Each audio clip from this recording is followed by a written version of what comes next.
Okay, we are here on our virtual field trip looking for open community spaces at schools. And while this virtual field trip may be a little different since the audience is teachers, to show them what open community use and and community spaces that are open for everyone, but also school open community use spaces are available or could be available.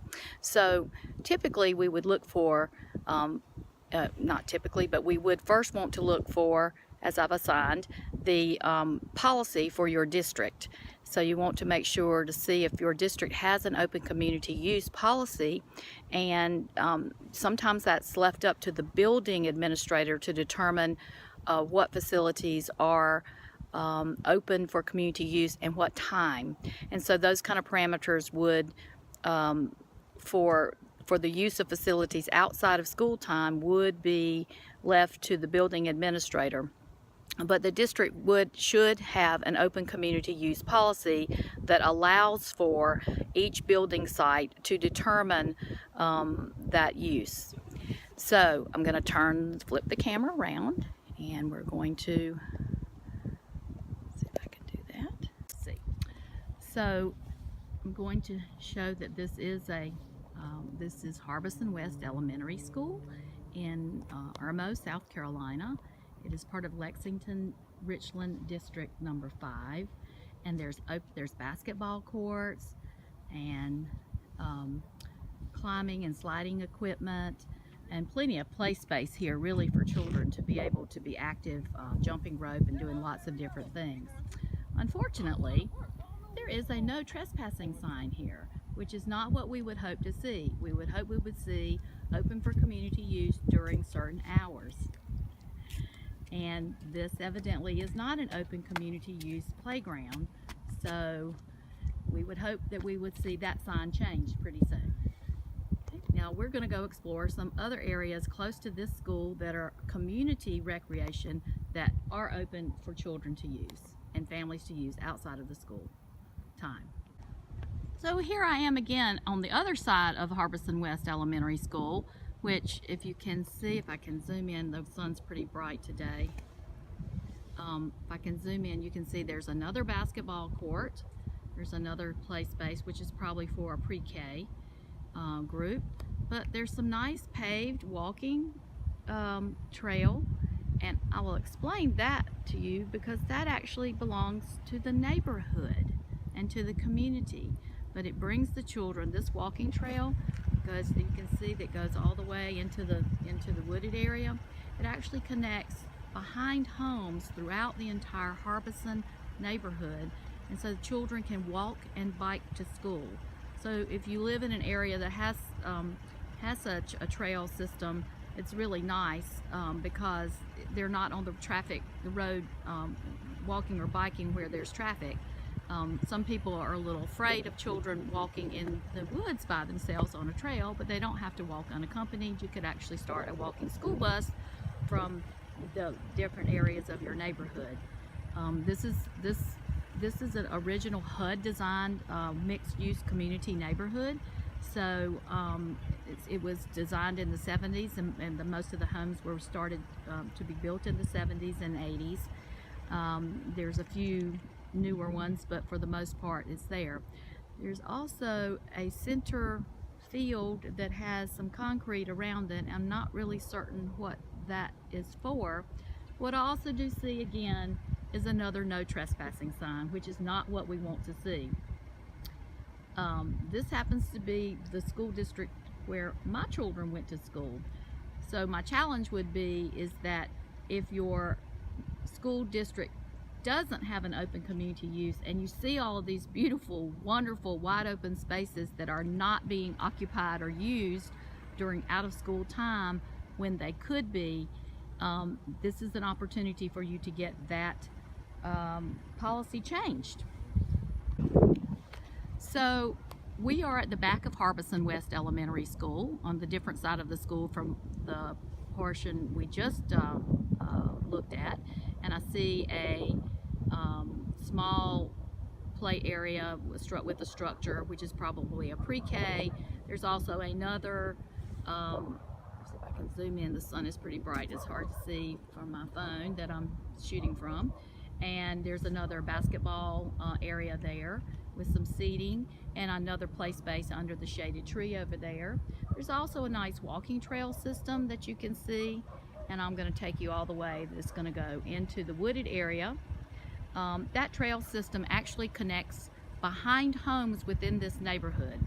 This neighborhood is a HUD designed neighborhood. It's one of the only remaining HUD mixed use designs from the 70s that exist, although not existing as it should have because an interstate eventually cut right through the middle of it. But still, it was designed so that everything should be walkable and that there should be mixed use with schools, churches, business, healthcare. All of those things should be within short commute distance by walking, biking, and or short auto transportation.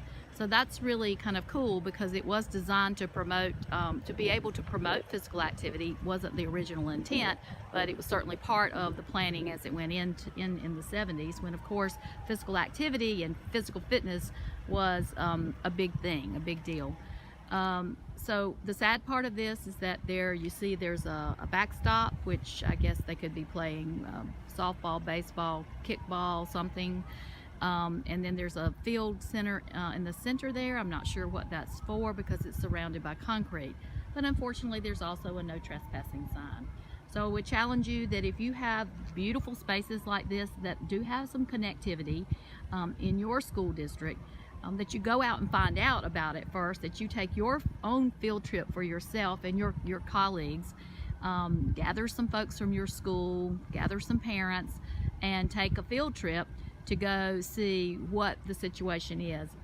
This is a perfect, beautiful afternoon, and the weather is great. It's a little crisp air, nice sunshine, a perfect day for children and families to be out and moving about. So, okay, we'll go on to the next site. So, not far, but about a block away from Harbison West Elementary School is a lake, and I'm getting ready to take you to see the lake, but I can show you the trail that I spoke of earlier that brings children from their homes, either by bike or walking, to Harbison West Elementary School, also goes around this lake. And it also goes under the road, it goes to the mall, and it actually crosses,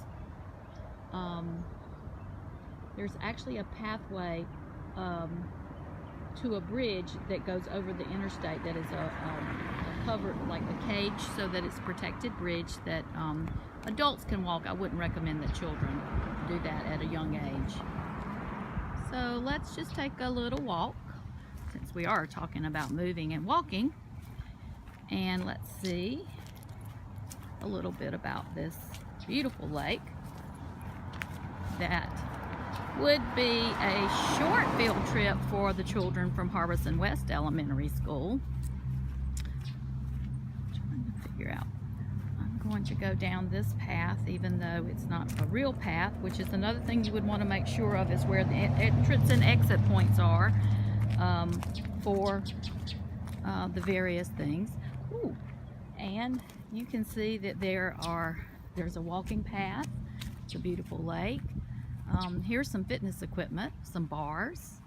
We've got parallel bars, and we've got some pull-up bars. And we've got a nice bench here as well.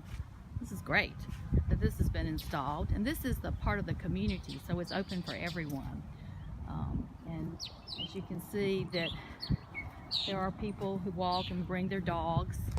There's some coming behind me, so but it's a nice walking path. It would be a great outing and a picnic for the day for children, or to suggest to parents that they come over here and that they visit a place like this, and they can walk and bring snacks or a little picnic for the day. And it's a nice good long walk around the entire lake. So this path, as you can see, is a beautiful lake. It's not a huge lake, it's a small lake. Some might call it a big pond. but it goes all the way back into that area, and this pathway walks all the way around. Now, the other thing is to look when you're in outdoor spaces for all types of signage. So there are signs at quarter-mile markers on this, and encouraging you to take your pulse. So this is a nice learning. This was done as an Eagle Scout project, I see. So this is a nice learning activity for children. So this would be a great field trip for the kids from Harbison West Elementary.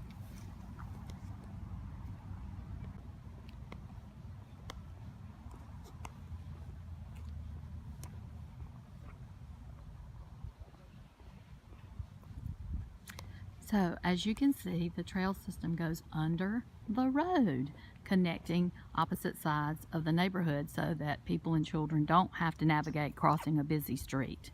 It's really cool.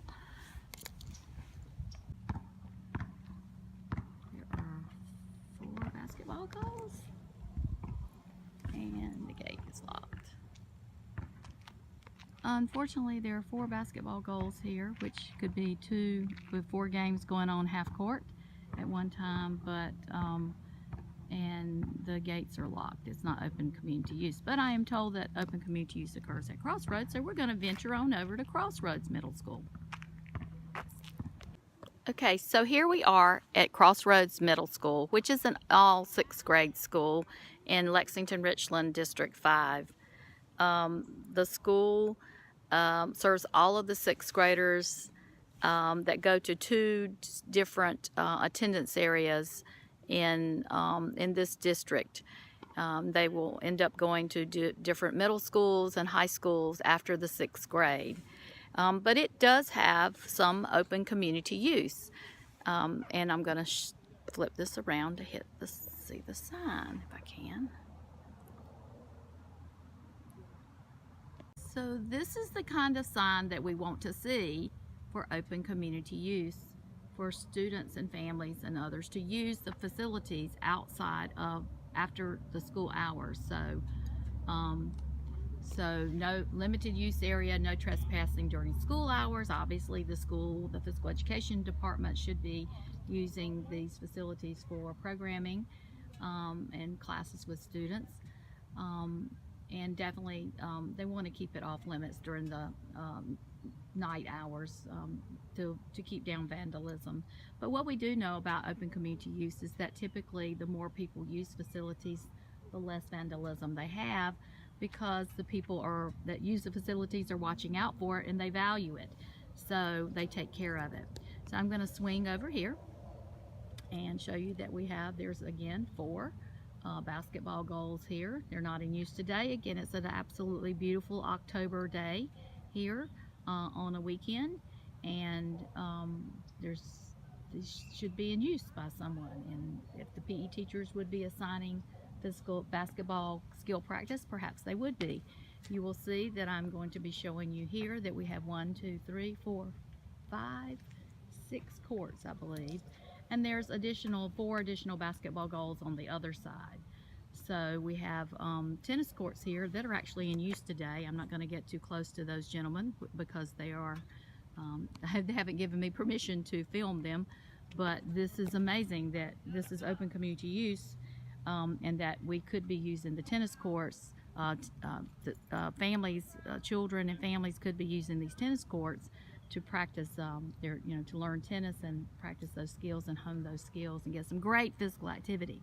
So this is amazing. Glad to see this. I would hope the other schools would do the same. Just had a lovely conversation with Coach Brown from Dutch Fork High School, which is a part of this school district, and found out that this is an open community use area. It also is has a joint use agreement with the local Irmo Chapin Recreation Commission. So I'm going to flip this.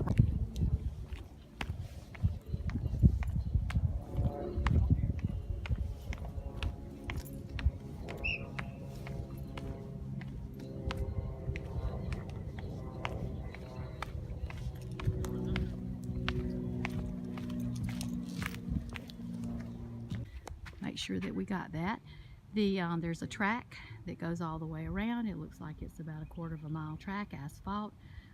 Soccer field, soccer goals, another additional soccer fields beyond that. Looks like a softball, baseball field on the other side of the shed over there. We've got some folks out here practicing some football moves, and we also have on this asphalt drawn some foursquare. So hopefully you can see that foursquare. There's 4 sets of foursquare drawn here. And the school up there is the school that had the locked basketball courts that I was at previously. And you can see that it's literally a roll down the hill and a stone's throw from the school that does have open community use.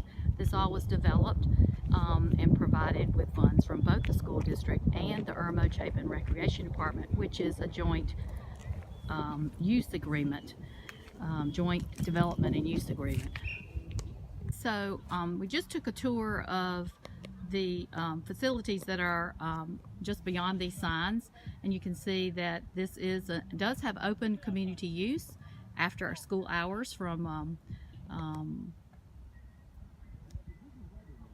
after 4 p.m. and other signage that's in the area says not between 8 p.m. and 7 a.m. and so it's open after 4 p.m. for students and families and neighbors, the neighborhood to use as well. And then you can see that this is also a sign.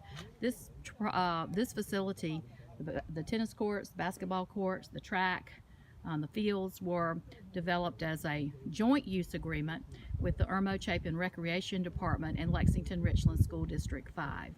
So that's a great way to save money and space, so it's not duplicative, because often the fields are not used during the day, during the Monday through Friday day for the recreation department, but they are used after school and on weekends, and the school's not using them during that time frame in many instances. So it's a great way to use public funds and also provide open use for the community.